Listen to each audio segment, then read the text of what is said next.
صل على سيدنا محمد وعلى آل سيدنا محمد. أعوذ بالله من الشيطان الرجيم. بسم الله الرحمن الرحيم. الحمد لله رب العالمين والصلاة والسلام على سيد المرسلين وعلى آله وصحبه أجمعين. رب اشرح لي صدري ويسر لي أمري واحلل عقدة من لساني يفقهوا قولي. سبحانك لا علم لنا إلا ما علمتنا إنك أنت العليم الحكيم.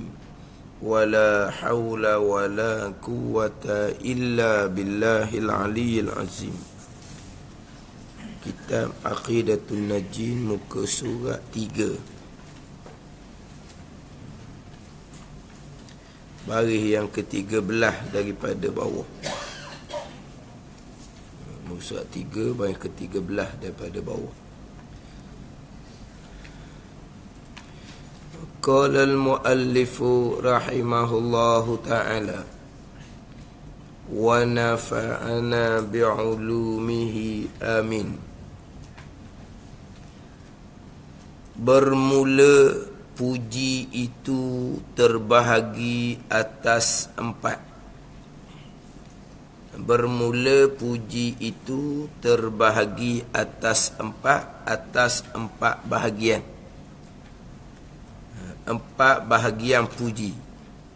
Yang mana keempat bahagian puji ni kembali kepada Allah Subhanahu wa ta'ala.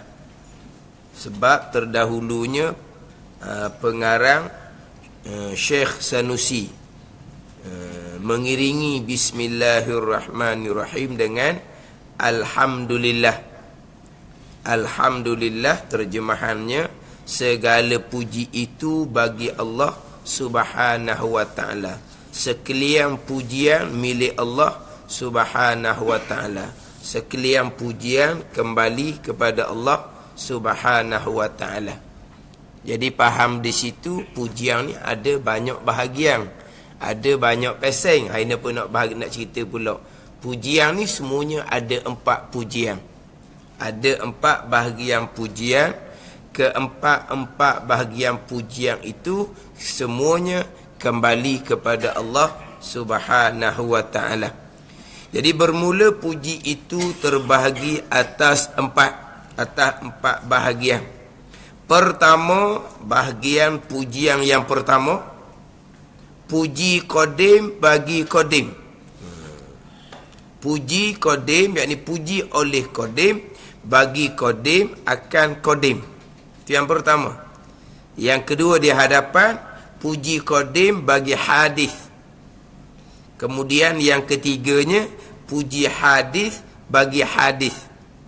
Yang terakhir, yang keempat, puji hadis bagi qadim. Mana? Itu 4 bahagian. Biasanya kalau macam daurah kitab, dia sebut ni pujian ada 4 bahagian.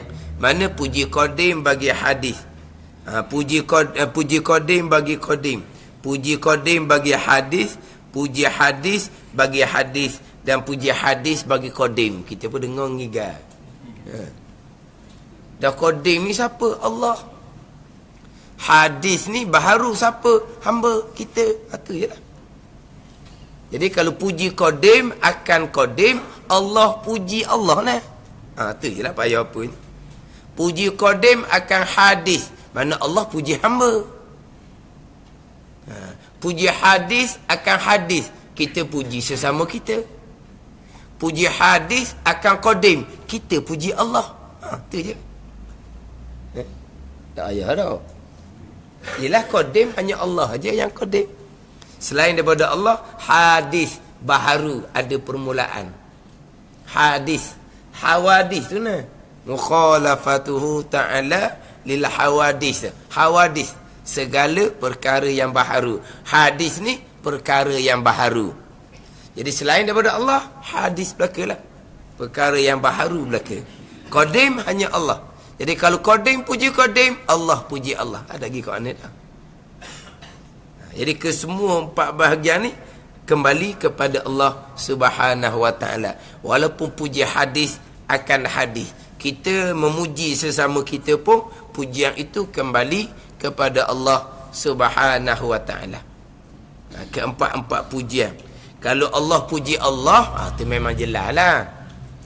Tapi bukan Allah puji Allah sahaja kembali kepada Allah. Sekalian pujian, kesemua pujian kembali kepada Allah Subhanahu wa taala, termasuk pujian sesama kita. Hadis, puji akan hadis kembali kepada Allah Subhanahu wa taala. Dia kadang-kadang bunyi bahasa Arab tu lah.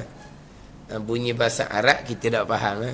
Tapi kalau cerita gitu, hak tu je lah. Tapi bunyi Arab tu jadi payah kitanya. Tapi kalau buat bunyi Arab tu standard sikit. Bunyi standard sikit lah. Tak bunyi macam tak bunyi versi Melayu saja. Macam sekarang lah, biar bunyi putih sikit. Perkataan biar bunyi putih sikit. Yang kita dengar tak faham apa dia kata, tak tahu. Tahu orang putih. Bukan dia cakap orang putih, dia cakap orang putih tu kita lari awal-awal kita. Kita cakap orang putih, dia cakap Melayu. Tapi dia menggunakan perkataan orang putih pada satu-satu perkataan, kita tak faham. Tapi standard tu. Mana orang kelas. Orang putih separuh, cakap Melayu separuh. Kita ni ilmu agama bunyi arak-arak sikit. Bunyi arak sikit orang dengar arak. Salah faham dia kata ayat Quran hadis Nabi wala do'um. Jadi yang pertamanya puji qadim bagi qadim, mana puji oleh qadim yang sedia kala, bagi qadim mana akan qadim. Dan iaitu puji yang pertama ni, qadim puji qadim ni. Puji Allah, yakni puji oleh Allah akan dirinya, akan diri Allah Subhanahu wa taala. Puji bila ni? Pada azal. Ni puji pada azal. Mana ni tanggung kepada kalam nafsani. Dia panjanglah pembicaraan tu pula. Yang mana Allah Ta'ala memuji Allah ni waktu sedia kala. Yang mana ternyata di dalam ayat Quran tu. Ayat Quran, walaupun kita yang baca Alhamdulillahi Rabbil Alamin, kita yang baca kalam Al-Quran tu, kalam lafzi tu, kalam sebutan tu kita yang baca Alhamdulillahi Rabbil Alamin, kita memuji Allah Subhanahu wa ta'ala. Alhamdulillahillazi khalaqas samawati wal ard. Hatu kita juga memuji Allah Subhanahu wa taala yang mencipta langit dan bumi. Hatu kita memuji. Tapi kalam yang kita baca tu menunjukkan atas kalam yang qadim yang ada di Allah Subhanahu wa taala. Maknanya apa? Allah sedia kala dah memuji Allah sendiri. Hak kita baca sekarang ni, hak bacaan kita lah. Kita membaca Alhamdulillahirabbil alamin, masuk puji hadis akan qadim. Tapi kalau kita puji sekarang ni, baca Al-Quran tu memuji Allah, puji hadis akan qadim. Apa yang kita duk baca sekarang ni menunjuk akan kalam Allah yang qadim tu. Yang mana kalam Allah yang qadim memuji Allah sedia kala lagi. Tapi sampai masa kita yang baca Alhamdulillahirabbil alamin, masuk di bawah puji hadis akan qadim. Tapi ayat Quran yang kita duk baca tu menunjuk akan kalam Allah yang qadim. Tu dia panjang pergi pada pembicaraan sifat kalam tu. Kalam ismi, kalam lafzi, kalam masdari, kalam nafsani. Tu panjang pembicaraan tu. Pembicaraan sifat kalam tu lah. Yang mana timbulnya tergelincir di antaranya di pembicaraan sifat kalam. Sebab panjang juga pembicaraan sifat kalam. Sebab itulah ilmu tauhid ni terkadang dikenali dengan ilmu kalam. Apa makna ilmu kalam? Sebab apa letak nama ilmu kalam? Sebab pembicaraan di sifat kalam tu agak banyak, agak panjang pembicaraan dia. Tapi kita duk ngaji rekah gitu je. Allah bersifat dengan sifat kalam. Sifat kalam Allah, sifat kalam yang qadim. Sifat kalam Allah tidak berhuruf dan tidak bersuara. Gitu je. Sifat kalam Allah tidak berhuruf, tidak bersuara. Lepas tu macam mana kalam Allah Al-Quran tu? Ada huruf, apabila kita baca keluar suara. Tu kalam mana pula? Sifat kalam Allah tidak berhuruf, tidak bersuara. Tapi Al-Quran kalam Allah ada huruf tu, ada baris gitu. Ada huruf tu kan? Bila ada huruf, itu baharu bukan qadim. Yang kita duk bicara sifat kalam Allah yang qadim, yang tidak berhuruf, yang tidak bersuara. Tu sifat kalam yang ada di zat Allah Subhanahu wa ta'ala. Jadi kalau gitu ke Al-Quran hak berhuruf ni baharulah. Bila berhuruf memanglah baharu. Tapi kita hanya boleh sebut hak Quran hak berhuruf tu baharu hanya di dalam majlis ilmu sahaja. Cakap kat luar Al-Quran qadim. Tu cakap kat luar dalam majlis ilmu sahaja.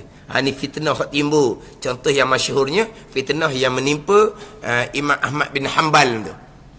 Hak dipukul apabila tak ambuh kata Quran tu makhluk Allah. Kalau baharu maka makhluk Allah. Maka Imam Ahmad bin Hanbal tetap mengatakan Al-Quran tu qadim. Walaupun hakiki sebenarnya Al-Quran yang berhuruf tu adalah baharu. Bila berhuruf baharulah. Tapi kenapa Imam Ahmad bin Hanbal tetap mengatakan bahawa Al-Quran kalamullah yang berhuruf tu dipanggil qadim juga, bukan makhluk Allah Subhanahu wa ta'ala. Sebab Al-Quran ni ada dua. Hak di Tuhan pun panggil Al-Quran juga hak qadim. Hak kita duk baca ni panggil Al-Quran juga yang baharu. Hak di Tuhan kalamullah yang qadim. Hak Quran hak baharu ni pun kalamullah juga kita panggil. Jadi mula-mula kita bolehlah cekah hak Quran di Allah nu qadim, hak Quran depan kita ni baharu. Mula-mula boleh bahagi. Lama-lama Al-Quran baharu, Al-Quran baharu, kalamullah baharu, kalamullah baharu. Naik di Allah yang qadim nu baharu pun orang nak. Sebab itulah nak selamat daripada kesamaran dalam bab pegangan, kena kata Al-Quran yang ada huruf yang kita duk baca tu adalah qadim, bukan makhluk Allah Subhanahu wa ta'ala. Walaupun sebenar-benarnya memang makhluk Allah, memang baharu. Itu dia panggil kalam lafzi. Kalam sebutan kita duk baca yang berhuruf tu.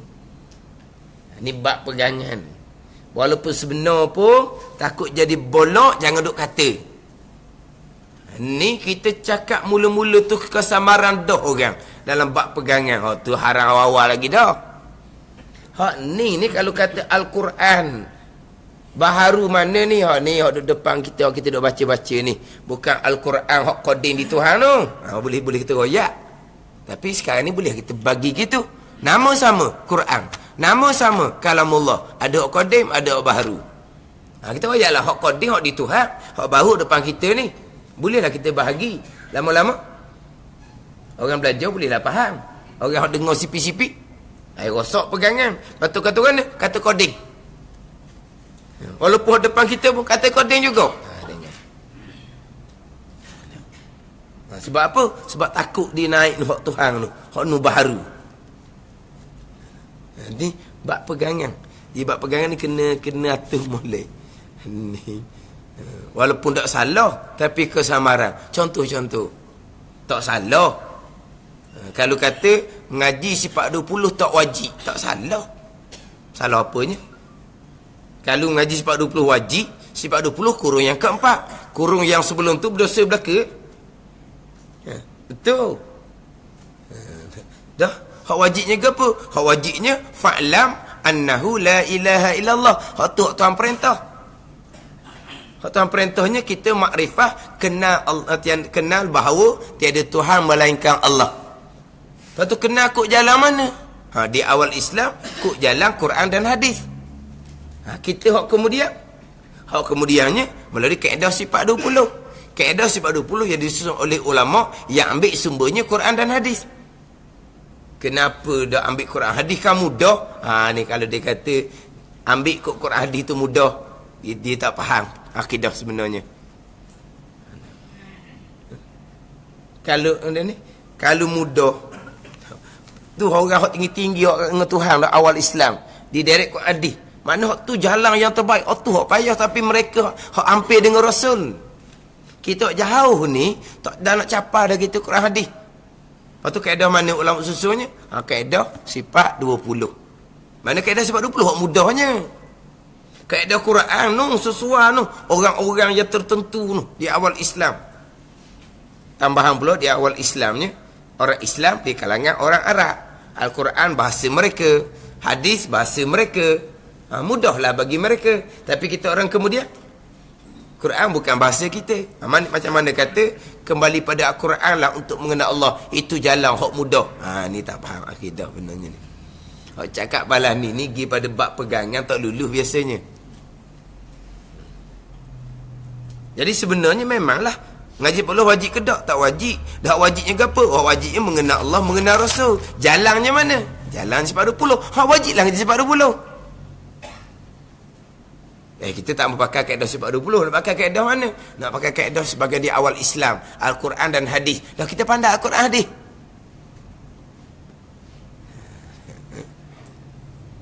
Kita pandai Al-Quran hadis. Ulama-ulama muktabar terdahulu kebanyakannya dah di kalangan mereka yang hafaz Quran belaka ya.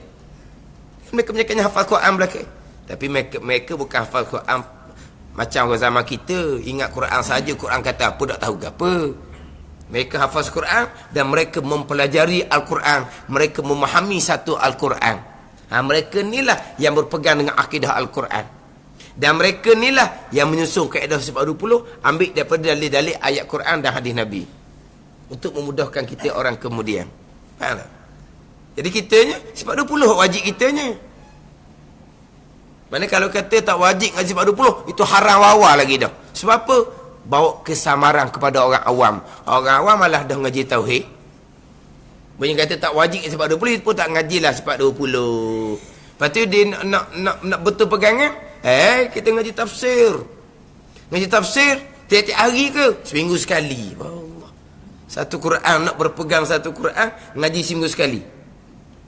Kemudian ngaji seminggu sekali tu, kita hadam molek satu-satu ayat. Tak ada linga je. Lepas tu? Sebab apa tak mengaji kaedah sifat 20? Dia orang kata tak wajib. Betul ke tak? Kalau nak cerita tu betul.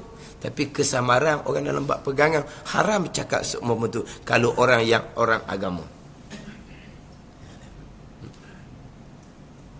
Macam sini hak bab Quran baharu makhluk Allah tu. Tu sebenarnya betul tapi bawa kesamaran. Maka Imam Ahmad bin Hanbal pertahankan juga walaupun dipenjara, dipukul sekalipun, tetap mengatakan Al-Quran tu adalah qadim, bukan makhluk Allah Subhanahu wa taala. Jadi dua je, kalau qadim bukan makhluk, kalau makhluk bukan qadim. Harap. Kalau qadim bukan makhluk. Kalau makhluk bukan qadim. Apa dah tu? Dah qadim makhluk apa? Yang dijadikan macam mana qadim? Kalau makhluk, mesti baru.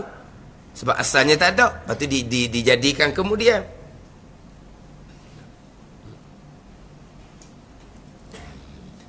Dia hak sifat kalam yang tidak berusaha tu, hak qadim, hak dizat Allah Subhanahu wa taala.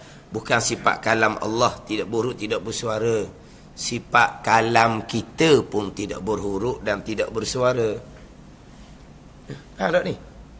Sifat kalam kita berhuruf bersuara ke tak?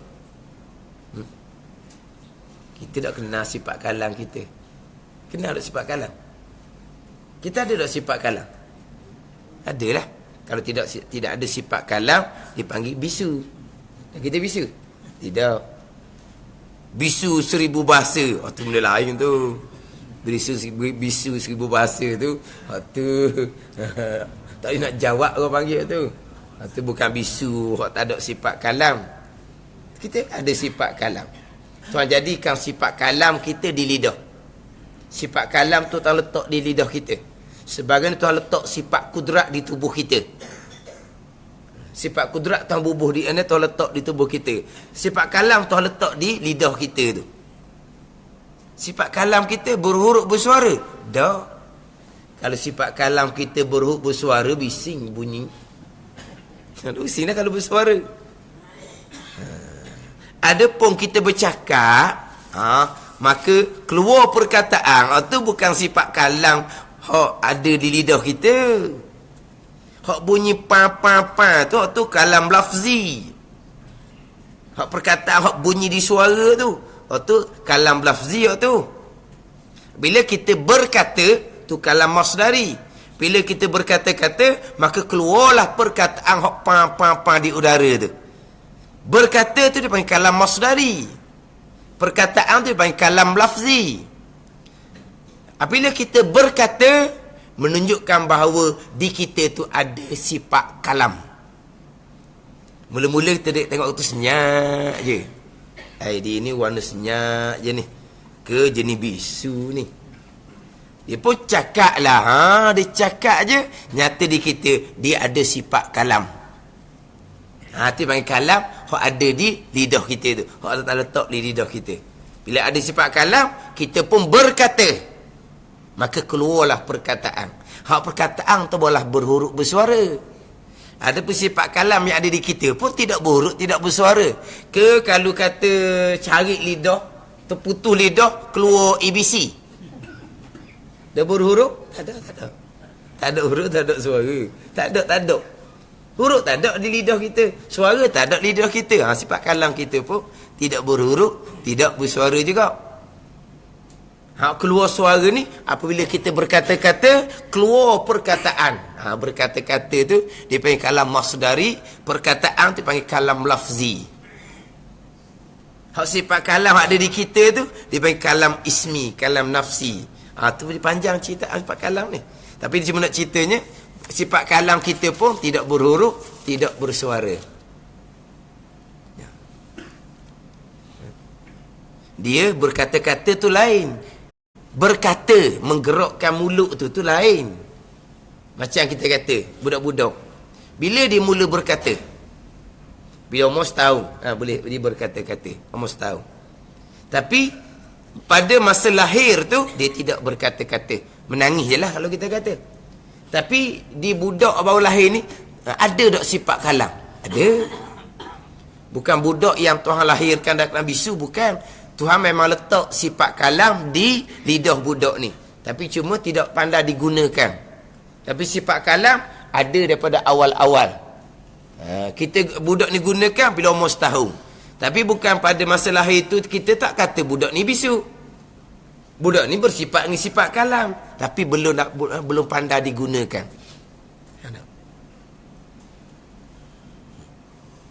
Tapi kita kalau bahasa Melayu bukan apa tak tahulah.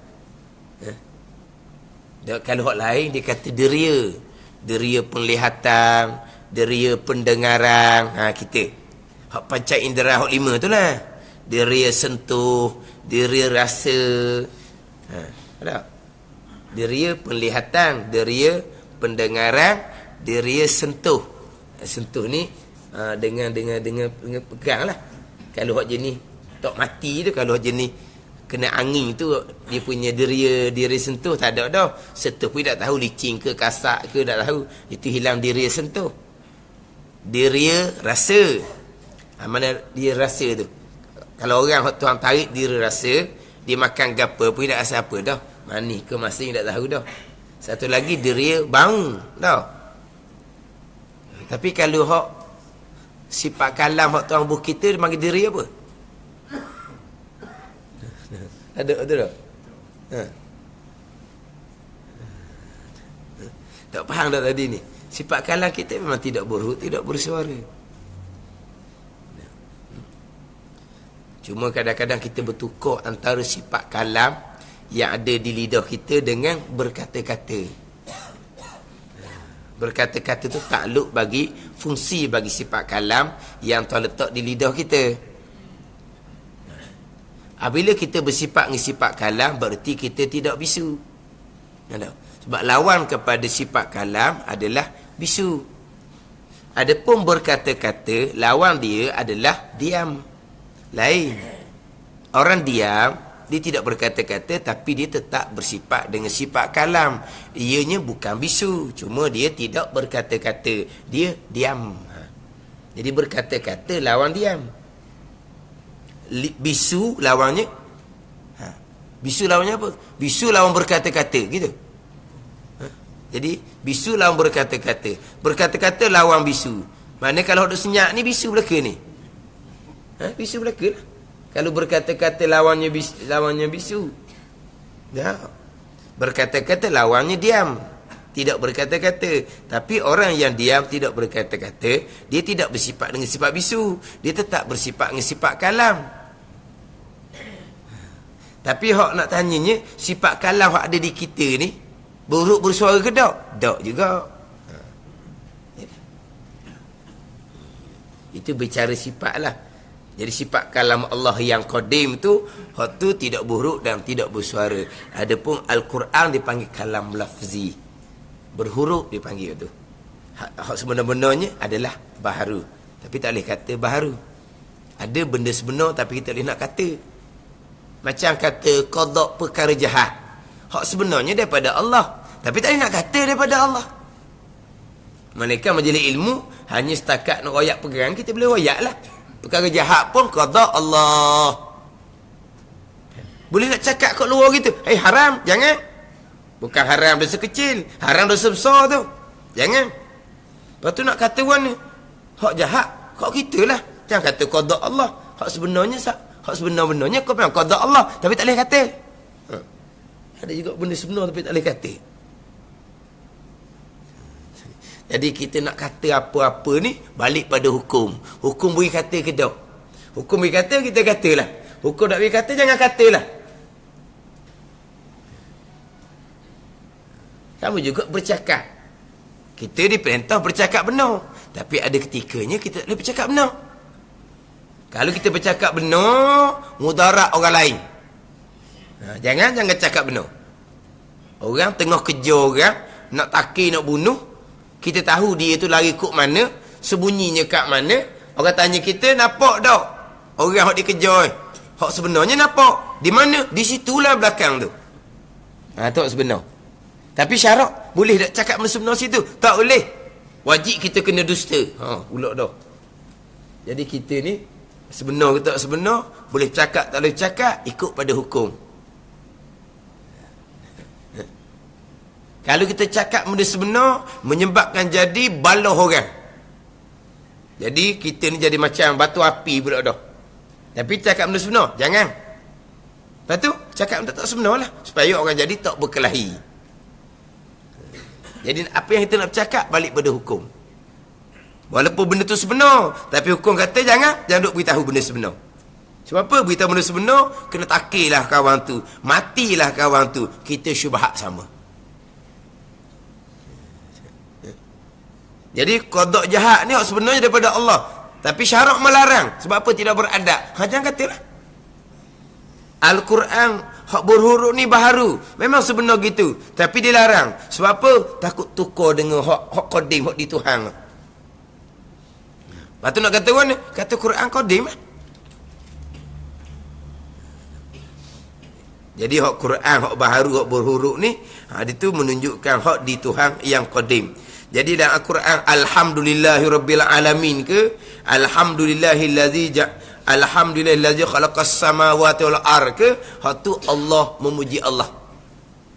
Hak tu pada azal qadim, memuji qadim. Hak tu memanglah kembali kepada Allah Subhanahu wa taala. Dan kedua, puji qadim bagi hadis. Qadim puji hadis ni. Dan iaitu puji qadim bagi hadis ni memuji Allah bagi anbiya-Nya dan auliya-Nya. Allah puji hamba dia. Allah puji nabi-nabi, Allah puji aulia-aulia Allah, kekasih-kekasih Allah. Allah puji orang-orang yang muttaqin, orang-orang yang salihin. Allah puji hamba Allah. Mana contohnya? Seperti firman-Nya, ni'mal abdu innahu awwab. Artinya sebaik-baik hamba-Ku itu yang banyak taubah. Siapa sebaik-baik hamba ni? Iaitu Nabi Ayub alaihissalam. Sebab apa Nabi Ayub sebaik-baik hamba? Kerana banyak taubah, banyak kembali kepada Allah Subhanahu wa taala. Awwab ni maknanya banyak kembali kepada Allah Subhanahu wa taala. Apabila cerita Nabi Ayub anaknya mati, dia kembalikan kepada Allah. Hak Allah, Allah ambil balik. Cerita harta bunda habis, hak Allah, Allah ambil balik. Semuanya dikembalikan kepada Allah Subhanahu wa taala. Siapa time sakit pun tetap kembali kepada Allah Subhanahu wa taala, tetap memuji Allah Subhanahu wa taala. Itu Nabi Ayub alaihi salam. Dicubakan dengan kematian anak-anak, dan anak kurnia Allah, Allah ambil kembali. Nabi Ayub kembalikan segala-galanya kepada Allah. Hak syaitan nak tengok. Dan Nabi Ayub ni anak ramai, harta banyak. Dia bersyukur kepada Allah. Dah anak banyak, harta pun, anak ramai, harta pun banyak. Maka dicuba. Tetap Nabi Ayub kembalikan segala-gala kepada Allah Subhanahu wa taala. Itulah sebaik-baik hamba, nak Tuhan kata. Jadi Allah memuji Nabi Ayub yang banyak kembali pada Allah Subhanahu wa taala. Tapi Nabi Ayub banyak kembali pada Allah ni mari daripada mana? Mari daripada qada dan qada Allah Subhanahu wa taala. Maknanya Nabi Ayub puji hambanya, hakikinya Allah Taala puji hambanya Nabi Ayub AS, tapi sebenarnya Allah Taala memuji Allah Taala sendiri. Nabi Ayub awal banyak kembali, semua tu qada dan qada Allah Subhanahu wa taala. Walaupun nampak Allah puji hamba Nabi Ayub, tapi pujian tu tetap kembali kepada Allah Subhanahu wa taala. Bandingan ginilah. Kadang-kadang kita puji anak kita.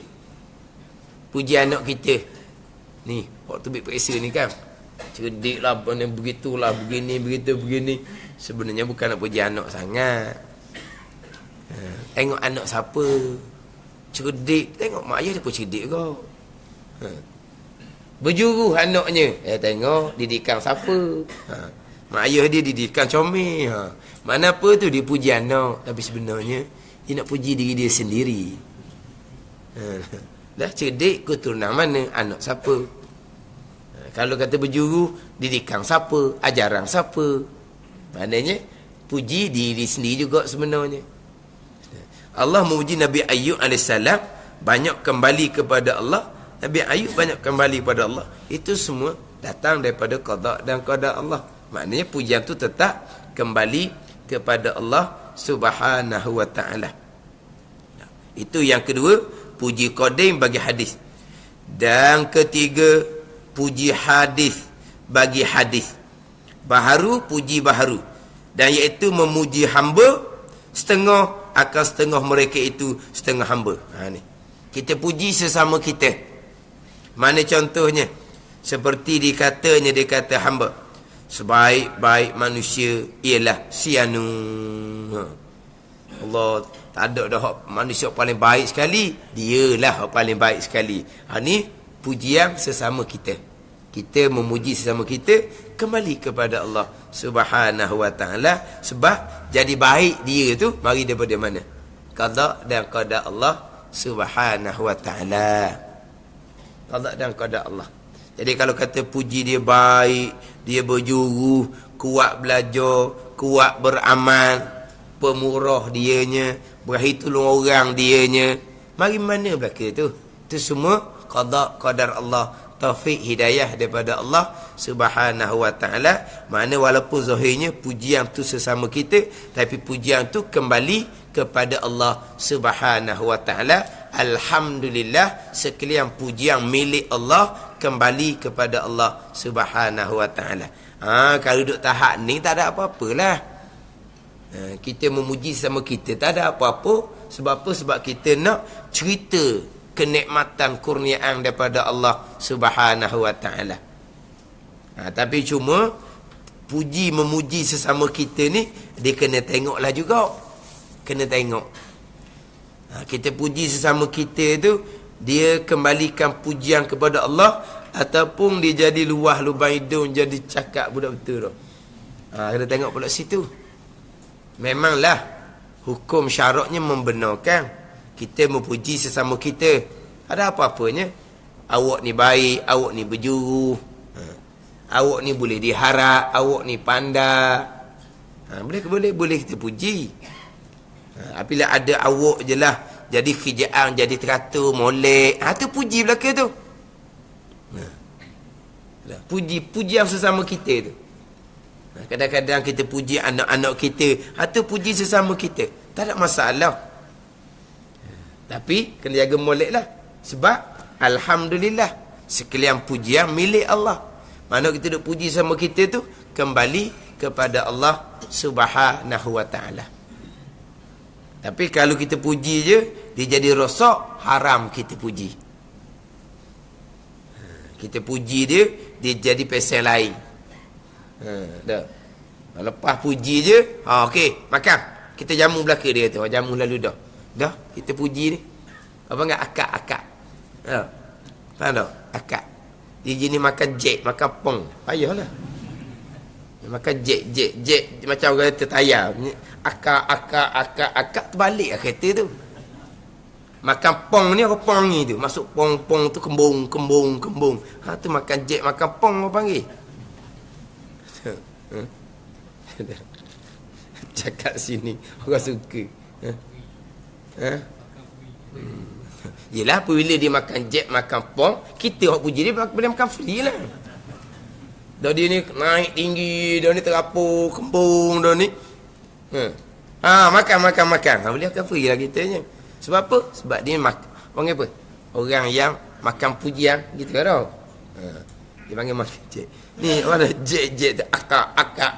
Jangan duk akak sangat. Tengok kat mana dia.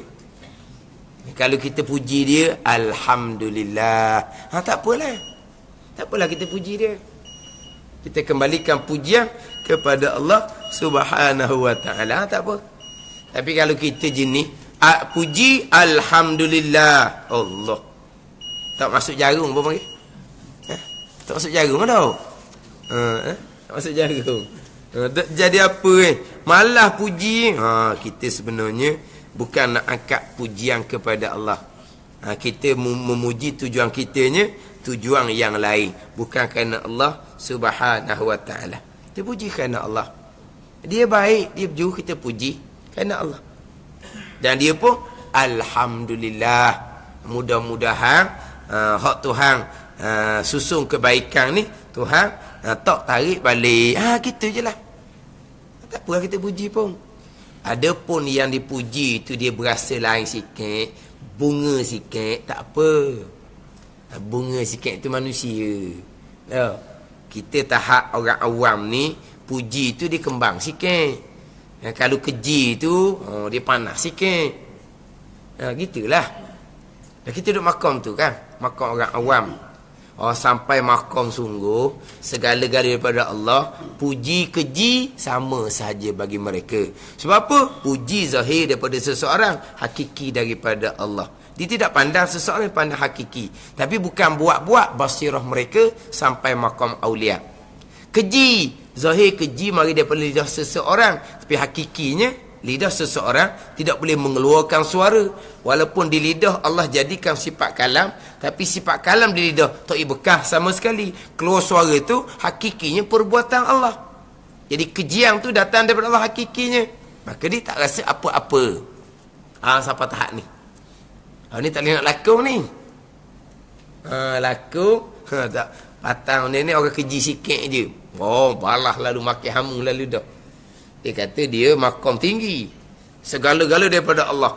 Segala-gala daripada Allah. Hanya memandang Allah. Hanya memandang Allah.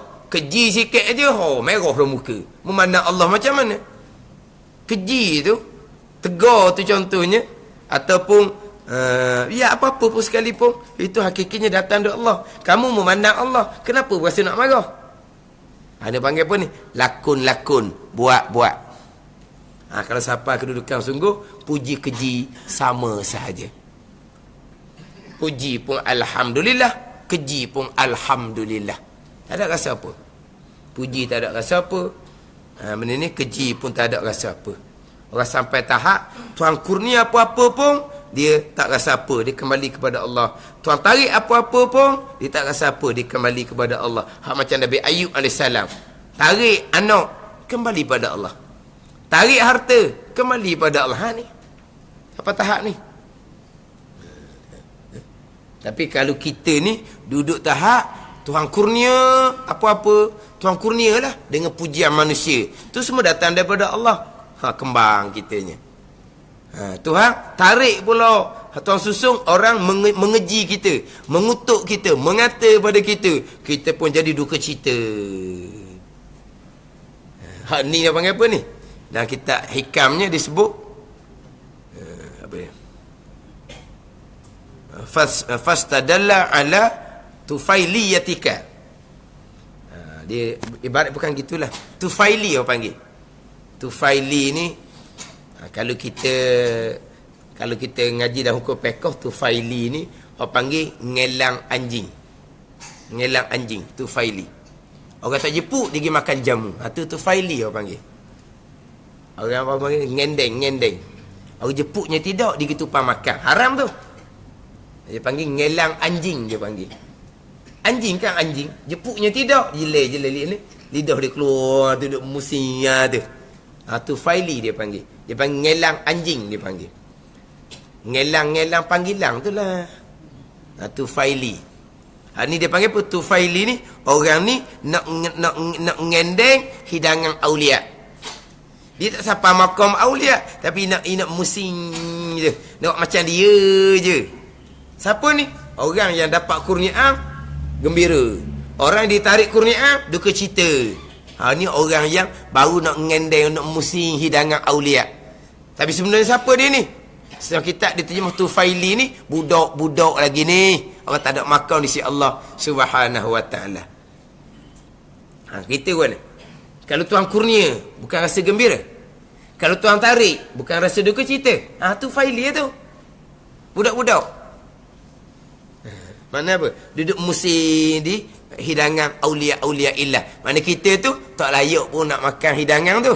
Cuma musing, kok ada orang panggil kita kan. Lewo je. Tuan rumah tak panggil, sepatut panggil kita tu. Dahlah kita dengan dia baik. Jadi buat apa dia terlupa, kita pun musing. Lalu mutu, mari tuan rumah tengok je. Apa tak panggil? Padahal patut dia panggil sebab baik. Tuan rumah dah berasa hati. Ada tuan rumah nak marah. Kita ingat ke tuan rumah salah dah ingat nak jepuk. Kita duduk musing mengendeng. Biar mari nak gitu. Tuan rumah pasti dah tak panggil. Ini samalah Tufaili orang panggil. Duk musing, kok boleh masuk dalam hidangan aulia. Tak bangunlah kitanya. Sebab apa? Sebab hati kita masih lagi memandang asbab. Dapat kurniaan itu asbab. Ditarik kurniaan itu asbab. Tapi kita memandang asbab. Syariat tak ada salah. Tapi bukan duk makom tu lah. Ini tak boleh nak lakon. Duk di situ kok sama je. Puji, keji sama. Itu makom dia. Kita orang awam ni kalau orang puji memang kita rasa bunga hati. Kalau keji kita memang singgung. Teringat-ingat tak nak tidur mikir. Tak balas tu kerana takut je nak balas. Kalau berani balas tu legomo itu le je. Tapi hati macam mana apabila dengar kejian? Hati tersinggung sangat-sangat. Panah hati, berapi. Tu orang awam. Tapi kalau orang puji, tak nak tidur kok, teringat je. Jadi mana kalau pujian tu kembang, tak ada apa-apa tu. Jangan kita jadi ujub, takabur dengan pujian, jangan. Tapi orang memuji, alhamdulillah. Dia puji kebaikan, si anu ni, baik orang ni. Alhamdulillah. Baik tu datang daripada Allah Subhanahu wa taala. Pujian tu tetap kembali kepada Allah Subhanahu wa taala. Semua pujian, alhamdulillah. Sekalian pujian milik Allah, kembali kepada Allah Subhanahu wa taala. Jadi puji hadis akan hadis. Puji sesama kita kembali kepada Allah Subhanahu wa taala. Tapi kalau kita tengok pujian kita merosakkan dia, jangan kita puji. Sebab Nabi sallallahu alaihi wasallam biasa puji sahabat-sahabat. Tapi Nabi SAW pernah tengok sahabat memuji sahabat yang lain. Nabi pun bersabda, qad qata ta'unu qasahibi. Sesungguhnya kamu telah sembelih leher kawan kamu. Sebab apa? Sebab kawan yang dipuji itu jadi rosak dianya kerana dipuji. Maka orang yang memuji inilah yang sembelih orang tu. Yang merosakkan agama orang yang dipuji. Itu diharamkan. Kita tengoklah. Mana kalau puji itu alhamdulillah, kita puji. Tak ada masalah. Sebab apa? Pujian kembali kepada Allah Subhanahu wa taala. Itu yang ketiga. Yang terakhirnya dan keempat, bahagian puji yang keempat, puji hadis bagi qadim. Dan iaitu yang keempat ni, puji hadis bagi qadim ni memuji hamba akan Tuhan. Kita puji Tuhan seperti dia katanya, alhamdulillahilladzi hadana. Segala puji bagi Allah, Tuhan yang berhidayah akan kami, Tuhan yang menunjukkan jalan akan kami. Kita puji Allah. Tapi hak puji Allah ni hak kita lepas solat tu lah kita puji Allah. Alhamdulillah, alhamdulillah, alhamdulillah. Wirid solat. Bukan lepas je salam kita puji lalu dah. Alhamdulillahillazi lam yattakhiz walada tu kan. Sudah je beri salam kita puji. Alhamdulillahillazi lam yattakhiz walada. Kenapa kita puji kepada Allah? Sebab Allah lah yang mentaufikkan kita boleh solat. Kalau Allah tidak mentaufikkan kita boleh solat, ramai orang tak solat, segor-megor ada masa lapang duduk saja tak ada apa-apanya. Tapi Tuhan tak taufik boleh solat, tak solat. Kita boleh solat ni taufik daripada Allah Subhanahu wa taala. Beri salam je, alhamdulillah lalu dah. Itu kita puji Allah. Ini puji hadis bagi qadim. Kemudian dalam wirid pula, alhamdulillah, alhamdulillah, hak 33 kali tu. Kita puji pula alhamdulillah selepas daripada selesai makan. Alhamdulillah ketika bangun tidur. Alhamdulillah ketika keluar daripada tandas. Alhamdulillah betul tu. Sekurang-kurang alhamdulillah cukup dah. Sudah makan, alhamdulillah. Nak panjang sikit, alhamdulillahillazi at'amana. Itu panjanglah sikit. Pokoknya alhamdulillah. Takut dah ingat kan panjang-panjang tu kan. Keluar sudah makan, alhamdulillazi azhaba anil azza. Cucu dengar pelik pandai tak kira doa tu. Keluar bila air, alhamdulillazi at'amana pula dah. Gimana? Budak dia ingat dia ngapa? Dia duduk sekolah pasti sudah makan, keluar bilik air, bangun tidur. Kita tukar manusia. Nak baca alhamdulillazi ahyana ba'da ma amatana wa ilahin nusyur. Nak baca mati ke mana? Pokoknya alhamdulillah. Bangun tidur, alhamdulillah. Tuhan perhidupkan kembali kitanya supaya kita boleh buat amal ibadat, buat bekal lepas dia mati. Sudah makan, alhamdulillah. Itu rezeki daripada Allah Subhanahu wa taala. Kalau bila air tanda alhamdulillah. Sebab apa? Kalau Tuhan takwi kita boleh qada hajat, masuk hospital lah jawapannya. Tak masuk hospital. Hak tak boleh qada hajat tu masuk hospital lah. Lepas tu dia buat pasien dia dah lah, nolong pula situnya. Kalau Tuhan tak qadakan boleh kita ni kecing berok. Dulu. Dia ni pergi hospital ke dulu. Tuhan beri sakit kita sampai ke mati. Khabat dinding. Tak boleh nak kecing. Khabat dinding. Sakitan. Tak keluar. Ni nak pecah dah, ni nak pecah dah. Tak keluar. Khabat dinding sakitan. Tengok. Tapi kita tak rasa apa dah.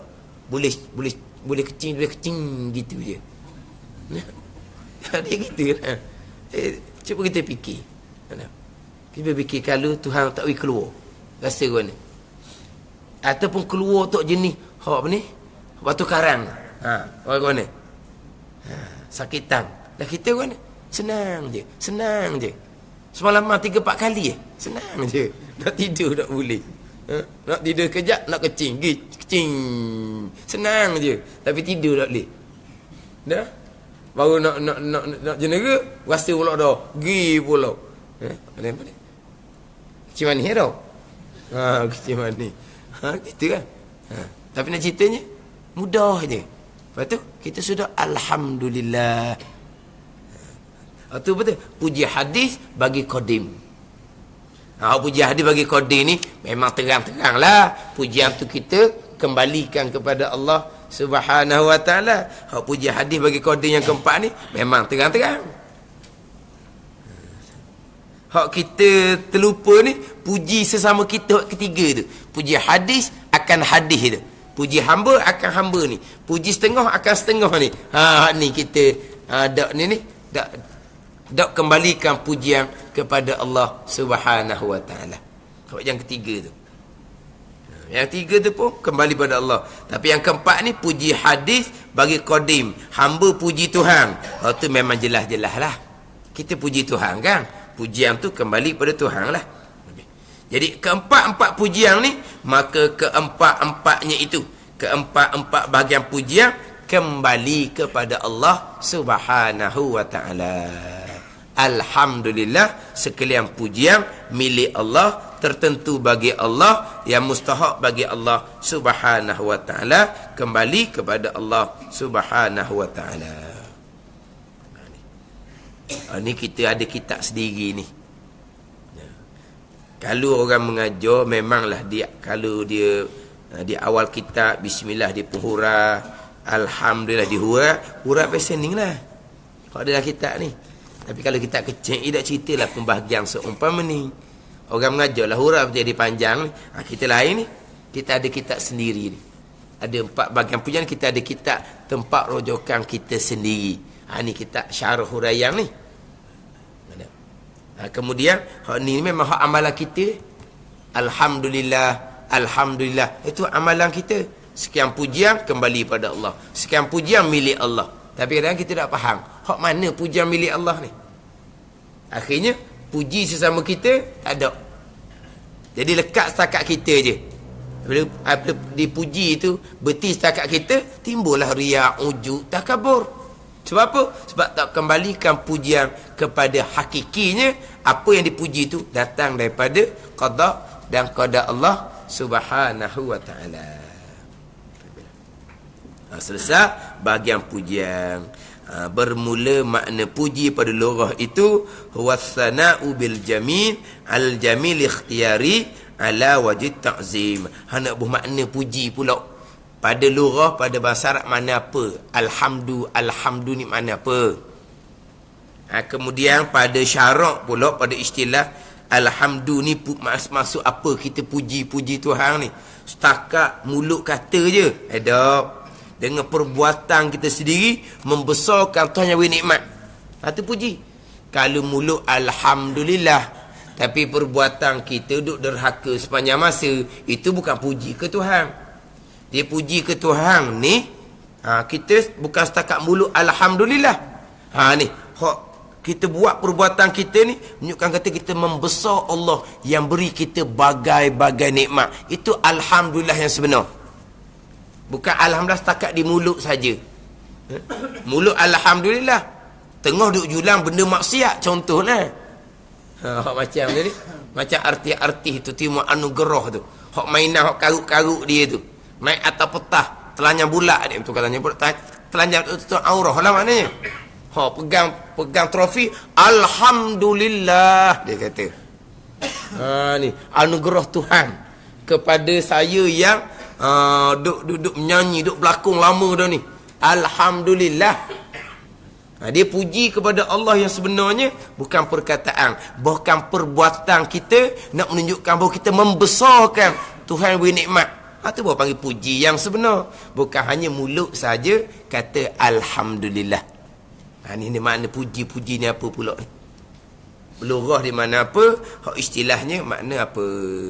Orang puji Allah yang sebenar bukan hanya puji di mulut saja, bahkan perbuatan tu sendiri nak menunjukkan bahawa kita membesar Tuhan yang beri kita bagai-bagai nikmat. Itu puji pada istilah, pada syarak. Nak pergi pula pada makna puji, makna alhamdulillah. Apa makna puji? Dan di hadapan pula dia pergi pula pada rukun puji Allah. Ada rukun puji pula dah. Kita rukun wudu. Rukun solat gitu je. Puji pun ada rukun dia juga. Makna pujinya apa? Rukunnya apa? Cuma hak tak ada dalam kitab kita ni hukum. Alhamdu ni dipecah pula. Ada alhamdu hak wajib. Alhamdu hak wajib tu contohnya macam dalam khutbah Jumaat tu lah. Alhamdu tu wajib lah. Sebab apa? Sebab tu rukun solat, rukun khutbah Jumaat. Alhamdu hak sunat tu, alhamdu sebelum daripada kita berdoa. Kan sebelum berdoa kan bismillah, alhamdulillah, lepas tu wassalatu wassalam tu kan kita nak berdoa kan. Bukan Allahumma lalu kita alhamdu dulu, kita puji ke Tuhan dulu. Tu alhamdu hak sunat. Lepas makan, lepas minum pun alhamdu hak sunat. Alhamdu hak hak haram, kita puji kepada Allah ketika gembira dengan maksiat. Alhamdulillah, nombor kena. Alhamdulillah, nombor kena. Haram tu. Dia nak curi rumah orang. Dia buka pintu. Alhamdulillah, tuang dia ingat nak kuci. Tu haram. Yalah, dia nak pergi cokeh pintu. Tuang tak ada nak cokeh, kena dak kuci. Alhamdulillah, mudah kita kerja malam ni. Tu alhamdulillah haram tu. Tu maksiat. Jadi kalau wajib ke alhamdu hak rukun khutbah tu contohnya. Dia ada pula pecah kepada hukum-hukum. Tapi dalam kitab kita ni tak ada lah. Pecah hukum, puji dak cerita situ. Alhamdu hak makruhnya, alhamdu tepat qada hajat. Tu. Alhamdulillah tu zikir. Tiba-tiba kita alhamdulillah tepat qada hajat. Dalam tanda pun alhamdulillah. Ya. Alhamdulillah dalam jambang. Apa hukumnya? Makruh. Tu alhamdu hak makruh. Wajib ada, sunat ada, haram ada, makruh ada. Tu pecahan. Kalau buka kitab besar panjang pula dia ceritanya. Ni pun banyak dah, panjang dah ni. Bahagian puji ada 4. Tu makna puji. Lepas tu akhir sekali cerita bab rukun puji. Bermula makna puji pada lurah itu. Wallahu a'lam. Bismillahirrahmanirrahim. Alhamdulillahirabbil alamin, wassalatu wassalamu ala sayyidil mursalin wa ala alihi wa sahbihi ajma'in. Allahumma aftah alaina futuhal arifin. Allahumma allimna ilma akdamin wa fahimna famasabikin warzuqna ruqat talibin. Allahumma zidna ilman wa alhiqna bis salihin. Wa sallallahu ala sayyidina Muhammad wa ala alihi wa sahbihi wa sallam. Walhamdulillahi rabbil alamin.